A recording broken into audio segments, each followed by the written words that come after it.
April 22న భారత పౌరులను క్రూరంగా కాల్చి చంపినందుకు ప్రతీకారంగా ఆపరేషన్ సింధూర్ పేరుతోని భారత్ పాకిస్తాన్ మీద యుద్ధం చేసింది. అసలు దీనితోని మన దేశం సాధించిందేంది అని ఒక్కసారి మాట్లాడుకుంటే శాన ముచ్చట్లే బయటికి వస్తాయి. మే 7 నుంచి మే 10 దాకా 4 రోజులు 2 దేశాల నడుమ డ్రోన్ దాడులు, క్షిపణి ప్రయోగాలు, నియంత్రణ రేఖ వెంబడి కాల్పులైనాయి. 2 దేశాల నడుమ యుద్ధం అంచుదాకా చేరింది.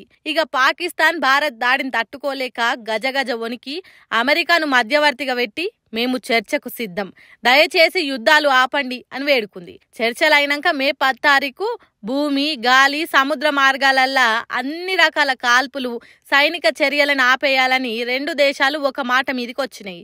అస్సలు ముచ్చట ఏందంటే అసలు ఈ యుద్ధం వల్ల ఏం జరిగిందంటే మా దేశం మీద దాడి చేస్తే దేశ ప్రజల పానాలు పొట్టన పెట్టుకుంటే ఎట్లుంటది, ఈ అడ్డమైన ఉగ్రవాదానికి భారత్ ఎట్లా సమాధానం ఇస్తుందో ఈ 4 రోజులల్లనే ప్రపంచానికి స్పష్టంగా చాటి చెప్పింది మన ఇండియా. ఈ యుద్ధం వల్ల పాకిస్తాన్లో ఉన్న 9 ఉగ్ర శిబిరాలు ధ్వంసమైనాయి. 100 మంది మీదనే ఉగ్రవాదులు హతమయ్యారు. అన్నిటికంటే ముఖ్యంగా తెలిసింది ఏందంటే ఏ దేశానికైనా భారత్ జోలికి వస్తే ఏమైతది, దేశ ప్రజల ప్రాణాలు తీస్తే సమాధానం ఎట్లుంటదో బరాబర్ అర్థమయ్యేటట్టు చేసింది. ఇంకో పారి ఏ ఉగ్రవాద బడివేగాళ్లకు ఇటు దిక్కు కన్నెత్తి చూడాలనంటేనే ఉచ్చ వడాలి.